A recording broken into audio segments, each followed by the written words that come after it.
All right, everyone get ready because today we are going deep into fan films. Ooh, what? We're going to break down this whole guide called How to Make a Fan Film on YouTube. Okay. And hopefully by the end of this deep dive, you'll be ready to go from just being a fan to actually like making films. Yeah, awesome. Yeah. That sounds really cool. Yeah.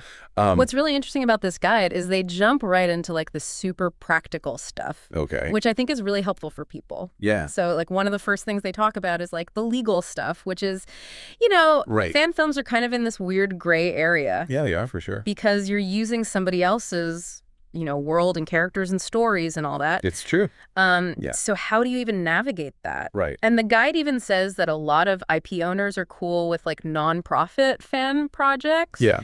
But they specifically say Star Wars has historically been a very safe space for fan films. Interesting. But then on the flip side, you have companies like Nintendo and even like Lord of the Rings are known to be a lot stricter. Yeah. I was going to say, that seems a little risky with Lord of the Rings. Yeah. Maybe not. So I think a big takeaway for anybody listening is just because you see other fan films doesn't mean that yours is going to be okay. Definitely. You really have to understand how different companies have handled things in the past. Totally agree. All right, so Yeah. You got the legal stuff out of the way. Yep. How do you find actors? Oh, good question. This guide has a really cool idea. Okay. They say tap into the world of cosplay.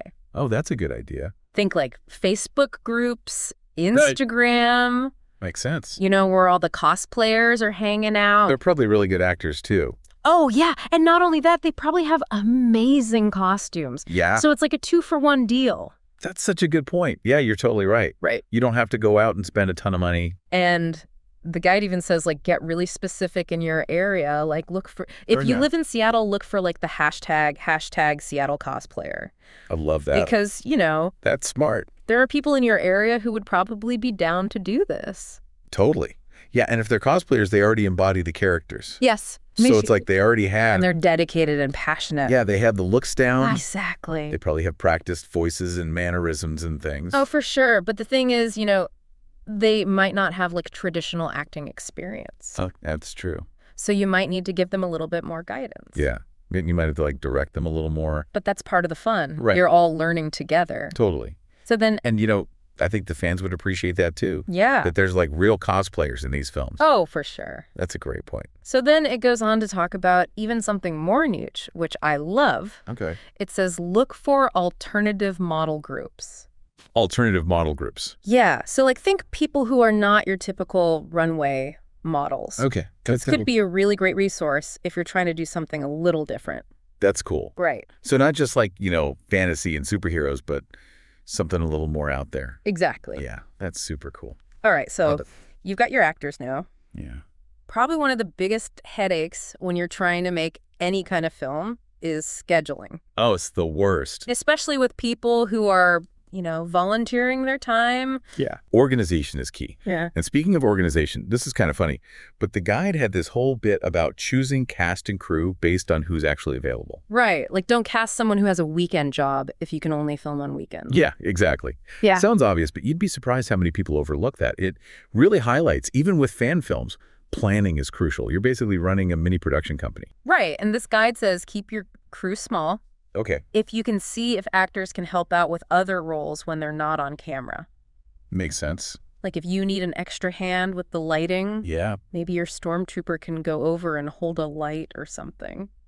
That's so funny. Right. And then another thing is they just really emphasize starting small and being realistic. Okay. And then, of course, always be prepared for like the unexpected. Oh, of course. Someone gets sick, the weather, you know. Yeah, there's always something. Always something. Especially with film. Right. So you have your actors, you have your schedule. Yeah. Now, how do you actually find these people who are dedicated enough to make this happen? So they say start with your own network. Okay. Like maybe friends of actors or family members who've always wanted to be on a set or even film students. Oh, yeah. Film students are great. Who are just eager to get experience. Yeah, they're eager and they probably have some skills. Exactly. That's a really good idea. But one thing that they say that I thought was really interesting is you got to balance the exciting stuff with the not exciting the stuff. less glamorous jobs, you know, wrangling cables. Right. So you got to keep everybody engaged and happy. Yeah, that makes sense. And then to keep everybody organized, they recommend using Discord. Discord, which is free. It is free, and it's perfect. Pretty easy to use. Yeah, you can create like separate channels for different departments, share updates, schedule meetings, even do video calls if you need to. Yeah, that's a great idea. So we've got our actors, we've got our crew. Okay. We're all organized. Yep. Okay, let's get into gear. So the guide recommends starting with a solid basic setup. They suggest a mirrorless DSLR. Good choice. With an f2.8 zoom lens. Now, for anyone listening who isn't a camera geek like us, a mirrorless DSLR is basically a type of digital camera that's great for both photos and videos. And that f2.8 zoom lens is a really versatile lens. Yeah, you can get a lot of mileage out of that. And the guide even says you might not need to splurge on expensive lenses right away, especially when you're just starting out. What's important, they say, is image stabilization. Yeah, it's really important, especially for beginners. You know, image stabilization helps keep your shots steady. And they also talk about how gimbals, those are those gadgets that like electronically stabilize your camera, can be a bit overkill. Yeah, for beginners especially. They can be bulky, hard to use, and honestly, you might only need that super smooth cinematic movement for a few specific shots. Right. And you got to think practically too, right? Like how much can you actually carry? Especially if you've got costumes and props and maybe you're trekking out to a cool location. Yeah, good point. You don't want to be weighed down with a ton of gear. If you're trying to be like, you know, running through a forest in the middle of the night, you don't want to have to carry a ton of stuff. Exactly. That's a good point. Okay, so you've got your camera, you've got image stabilization. Image stabilization. What about lighting? They actually have a great tip. Film during the golden hours. Around sunrise and sunset. Okay. That's when you get that beautiful cinematic glow that can really elevate your footage. Ah, the magic of golden hour. But how do you know exactly when those golden hours are? Do you just have to guess? Nope. There's a much easier way. The guide recommends using online golden hour calculators. You just input your location and the date, and it tells you exactly when those magic hours will occur. Talk about taking the guesswork out of filmmaking. I love that. But you probably will need some artificial light as well. Right. So they recommend like affordable NPF battery-powered LED lights with reflectors. Okay. Which is a really simple setup that can make a big difference. Yeah, it will for sure. Yeah. And then if you want to get really fancy, you could use a fog machine to add some atmosphere. Well, that's fun. But just remember, you'll need someone to operate it. Yeah, that's true. You can't be doing everything yourself. Exactly. So you got your camera, your lighting. But what about locations? Locations. Yeah. So you know those amazing scenes you see in like professional films? Yeah. Guess what? What? You can find those places without having to spend a ton of money. Really? Yeah, they recommend checking out like local photography groups on social media. That's smart. Because they're always on the hunt for cool locations. Yeah, they are. And here's a little trick. Okay. Models are often more open to sharing location details than photographers. Okay. So if you can find a model, you might be able to find a really cool location. Smart. And then don't underestimate the power of just like Google satellite maps. Oh, yeah. Just like looking on your computer. Yeah. Yeah, that's a good idea. You can scout potential locations from your couch. I love that. Which will save you a lot of time. Yeah. Especially because locations sometimes end up looking totally different than you thought they were going to be. Right. Okay, cool. So you've got your footage. Yep. You've battled the elements. Battled the elements. Now it's time for post-production. Oh, yeah, the fun part. And this guide mentions After Effects, which is a really powerful software for doing visual effects. Cool. So think like fireballs and glowing eyes. Yeah. And all that cool stuff. It's essential. But remember, post-production isn't just about, like, the cool effects. Right. You can use it to, like, clean up unwanted elements in the shot, enhance the mood of the film, and really just bring your vision to life. Yeah, it all comes together in post. Exactly. And the guide emphasizes you don't need to create everything from scratch. Oh, good. There's tons of online resources for stock footage and, like, graphic elements. Oh, yeah. And now we're even starting to see text-to-video AI tools that can generate footage based on, like, your descriptions. That's crazy. I know. Technology is getting so advanced. It's pretty awesome, though. It is. Gives you a lot of options for being creative. Okay, so we've got amazing visuals. Yep. Let's not forget about sound. Yeah, you have to have good sound. Crystal clear audio is so important. It really makes or breaks a film, I think. So the guide talks about two main types of mics you can use. Okay. boom mics and lavalier mics. Okay. So like boom mics are like those ones that are on like a long pole. Yeah. They're held just out of frame. Right. They give you excellent sound quality. They do. But you need someone to operate them. Right. You can't hold it yourself. And then you have lavalier mics, which are those tiny little mics that you can clip onto an actor's clothing. Okay. Which are perfect for close-up shots. Yeah, that makes sense. So it really just depends on your budget and your crew size and what you're trying to do. I feel like boom mics probably pick up better sound.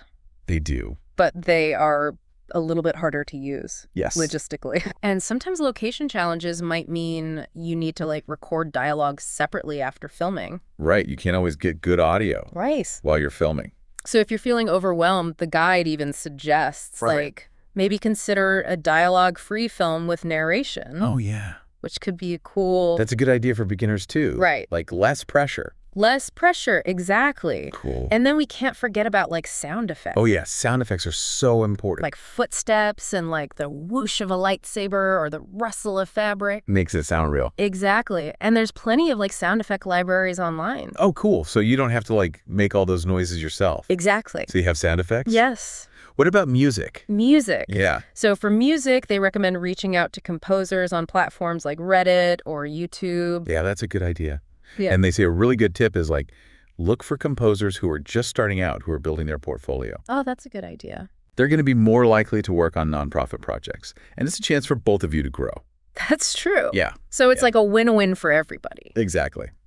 Okay, so you've put all this work into making your fan film. Mm-hmm.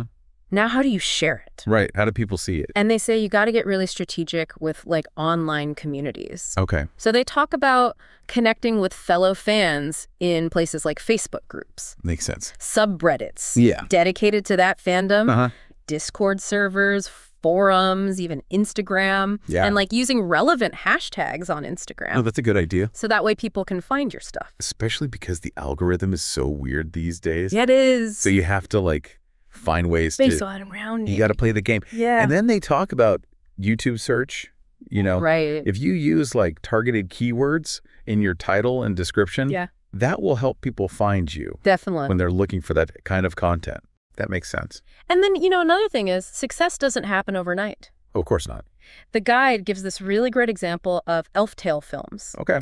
Which is a YouTube channel that hit 1 million views. Wow. But it took them 4 years. 4 years. Of consistently making fan films. Wow, that's dedication. Yeah, so it just shows you that, like... You got to stick with it. You got... If you're passionate about it. Be persistent. Yeah. Keep honing your craft and, like, really build up that community. That's so true. And who knows, maybe yours will be the next viral sensation. Yeah, it could happen.